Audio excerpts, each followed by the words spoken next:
لقد يسرنا القرآن للذكر فهل من مدكر۔ बिस्मिल्लाहिर्रहमानिर्रहीम। अस्सलामु अलैकुम वरहमतुल्लाहि वबरकातुहू। ख़वातीन हज़रात, मैं हूँ अब्दुल माजिद हुसैनी। इंशाअल्लाह ताला आज के दर्स में हम नमाज इशराक़, सलातुल अव्वाबीन, नमाज चाश्त को सीखेंगे।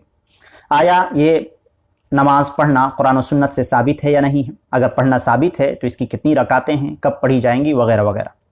सबसे पहले आप एक गलतफ़हमी दूर कीजिए कि नमाज इशराक़ या सलातुल अव्वाबीन या नमाज चाश्त ये कोई अलग अलग नमाज नहीं है, बल्कि एक ही नमाज के कई नाम हैं। कभी इसको नमाज इशराक़ कह दिया जाता है, कभी सलातुल अव्वाबीन कह दिया जाता है, और कभी इसे नमाज चाश्त कह दिया जाता है। अब हम ये देखते हैं कि कुरान और सुन्नत से साबित है या नहीं है। यकीनन ये अल्लाह के रसूल सल्लल्लाहु अलैहि वसल्लम की सही अहादीसों से साबित है। जैसा कि सहीहुल बुखारी के अंदर इमाम बुखारी रहमतुल्लाह अलैह ने हज़रत अबू हुरैरा रज़ियल्लाहु ताला अन्हु से एक रिवायत, एक हदीस नकल की है। वो कुछ इस तरह से है कि हज़रत अबू हुरैरा रज़ियल्लाहु ताला अन्हु से मरवी है कि वो फरमाते हैं कि मेरे खलील यानी नबी सल्लल्लाहु अलैहि वसल्लम, मेरे खलील ने मुझे 3 चीज़ों की वसीयत की। हर माह 3 दिनों के रोज़े रखना, जिसे हम अय्याम बीस के रोज़े कहते हैं, नमाज इशराक़ की 2 रकातें पढ़ना, और सोने से पहले वितर पढ़ना।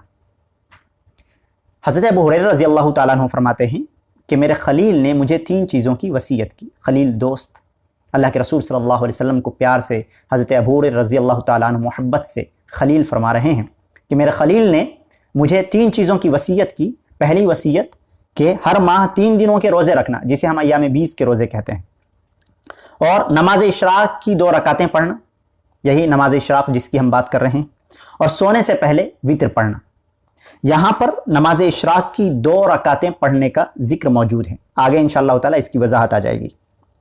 दूसरी रिवायत इब्न खुज़ैमा के अंदर और मुस्तदरक हाकिम के अंदर मौजूद है, और इसके भी रावी हज़रत अबू हुरैरा रज़ियल्लाहु ताला अन्हु हैं। वो फरमाते हैं कि नबी करीम सल्लल्लाहु अलैहि वसल्लम ने फरमाया, नमाज इशराक़ की हिफाजत बहुत ज़्यादा रुजू करने वाला शख्स यानी अव्वाब ही करता है, और यही सलातुल अव्वाबीन है, और यही सलातुल अव्वाबीन है।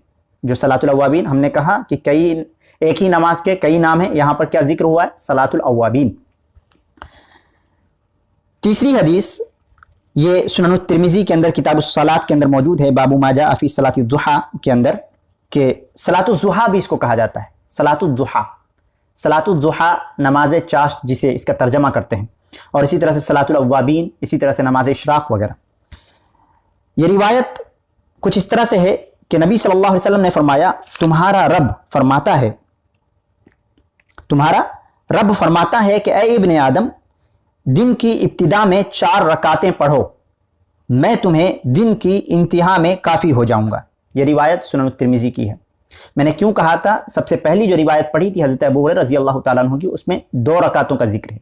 और ये जो रिवायत मैंने आपके सामने अभी अभी पढ़ी है कि अल्लाह के रसूल सल्लल्लाहु अलैहि वसल्लम ने फरमाया कि तुम्हारा रब फरमाता है कि ए इब्ने आदम, दिन की इब्तिदा में 4 रकातें पढ़ो, दिन की इब्तिदा में 4 रकातें पढ़ो, मैं तुम्हें दिन की इंतहा में काफ़ी हो जाऊंगा। यहाँ पर 4 रकात का जिक्र है।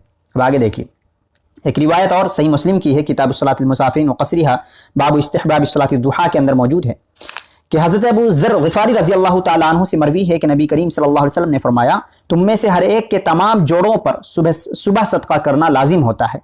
जोड़ों पर यानी कि जितने भी जोड़ हैं, ये पोर हैं, ये जोड़ हैं, जितने भी जोड़ हैं जिस्म के अंदर,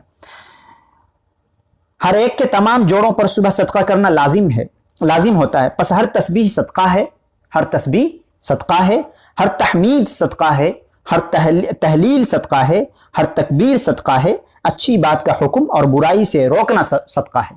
लेकिन सुनो, इन तमाम सदक़ों से नमाज इशराक़ की 2 रकातें किफ़ायत कर जाती हैं। यानी नमाज इशराक़ की अगर आप 2 रकातें पढ़ लेते हैं तो ये जो जितनी भी तरह के सदक़े हैं, यानी जिस्म के तमाम जोड़ों की तरफ से जो सदका है, वो ये किफ़ायत कर जाती है। अगर उसमें कुछ कमी भी रह जाए तो फिर इस नमाज के ज़रिए से, ये जो 2 रकात नमाज बताई गई, इसके ज़रिए से वो किफ़ायत कर जाती है। तो इस रिवायत में हज़रत अबू ज़र ग़िफ़ारी रज़ियल्लाहु ताला अन्हु वाली रिवायत में भी 2 रकात का जिक्र मिलता है। अब इसी तरह से एक रिवायत और है अल्लाह के रसूल सल्लल्लाहु अलैहि वसल्लम से, ये सही मुस्लिम की रिवायत है, हदीस नंबर 1007 के अंदर, कि अल्लाह के रसूल सल्लल्लाहु अलैहि वसल्लम ने फरमाया, इंसान के 360 जोड़ हैं और हर जोड़ पर सदका है, اور نماز اشراق کی 2 رکعتیں ان تمام صدقوں سے کفایت کر جاتی ہیں. سیم معنی کی ہے، یعنی حضرت ابو ذر غفاری والی رضی اللہ تعالیٰ عنہ والی جو حدیث تھی اسی معنی کی یہ حدیث جو ہے صحیح مسلم کے اندر موجود ہے. یہ تمام احادیث جو ہے صلاۃ الضحیٰ یعنی نماز اشراق یعنی صلاۃ الاوابین یعنی نماز چاشت کی مشروعیت کے بارے میں واضح ثبوت ہیں. اب ہم یہ اختلاف دیکھ لیتے ہیں کہ نماز اشراق کی رکعتیں کتنی ہیں، کیونکہ ایک روایت سب سے پہلے جو پڑھی تھی اس میں 2 رکعت، بیچ میں جو میں نے ایک روایت پڑھی اس میں 4 رکعت، اور ابھی جو میں نے 2 حدیثیں پڑھی ہیں، ایک ابو ذر غفاری والی، دوسری صحیح مسلم کی جو روایت ہے جس میں جوڑوں کا ذکر ہے، یعنی جوڑوں کی طرف سے صدقہ وہ کفایت کرے گی، وہ کس کی طرف 2 رکعت والی. تو 2 رکعت والی اور 4 رکعت والی دونوں حدیثیں آ چکی ہیں. اب دیکھیے کہ ان کی تعداد کتنی ہے. نمبر 1 یہ ہے صحیح بخاری 1981 حدیث نمبر ہے. اس نماز کی کم از کم 2 رکعتیں ہیں. کم سے کم کتنی رکعتیں ہیں؟ 2 رکعتیں، جیسا کہ پچھلی حدیث میں ذکر آ گیا ہے. اسی طرح سے صحیح مسلم کی روایت میں ہے کہ 4 رکعتیں پڑھنا ہے. حضرت عائشہ رضی اللہ تعالیٰ عنہ اس کی راویہ ہیں، وہ فرماتی ہیں اللہ کے رسول صلی اللہ علیہ وسلم نے 4 رکعتیں پڑھی ہیں. یہ صحیح مسلم کی روایت ہے. اسی طرح سے 8 رکعتیں پڑھنا بھی مشروع ہے، جیسا کہ حضرت ام ہانی رضی اللہ تعالیٰ عنہ سے مروی روایت میں موجود ہے. اور یہ روایت جو ہے یہ صحیح البخاری کتاب الصلاۃ کے اندر ہی موجود ہے، اور اسی طرح سے صحیح مسلم اور ابو داود کے اندر بھی موجود ہے.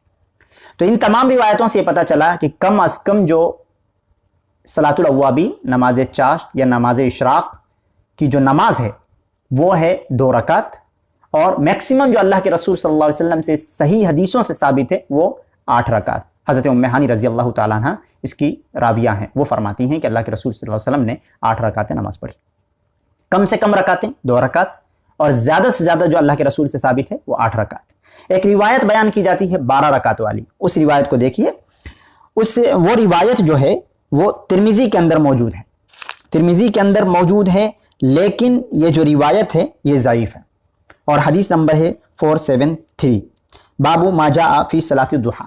12 رکعت والی جو روایت ہے یہ ضعیف ہے. تو پتہ یہ چلا کہ اس کی جو رکعتیں ہیں ان تمام ناموں کی جو ایک نماز ہے صلاۃ الضحیٰ یا نماز اشراق یا صلاۃ الاوابین وغیرہ، یہ کم سے کم پڑھی جائیں گی 2 اور زیادہ سے زیادہ 8. اور 8 رکعتیں یا 4 رکعتیں آپ پڑھ رہے ہیں تو وہ کیسے پڑھیں گے؟ وہ پڑھنے کا طریقہ 2 کر کے ہے. یعنی فرض کو چھوڑ کر، یعنی 4 رکعت والی فرض جو ہے، 3 رکعت والی جو فرض ہے اس کو چھوڑ کر جتنی بھی نمازیں پڑھی جائیں گی وہ سب 2 رکعت ہی کر کے پڑھی جائیں گی. بعض حضرات ظہر سے پہلے 4 رکعت پڑھتے ہیں، چاروں ایک ساتھ پڑھتے ہیں ایک سلام کے ساتھ. وہ صحیح حدیث میں جو موجود ہے 2 رکعت کر کے ہیں. صحیح حدیث میں 2 رکعتیں کر کے موجود ہے. انشاءاللہ تعالیٰ میں اس کے تعلق سے ایک الگ سیپریٹ ویڈیو جو ہے آپ کے سامنے اپلوڈ کر دوں گا. انشاءاللہ اس میں دیکھیے گا آپ کہ جو صحیح احادیث سے جو ثابت ہے کہ جو سنت نماز ہیں، نفلیں ہیں، وہ سب 2 کر کے ہی پڑھنی چاہیے، چاہے وہ 8 پڑھیں، 4 پڑھیں، 6 پڑھیں، جتنی بھی پڑھنی ہو. اب دیکھیے اس کا وقت کیا ہے.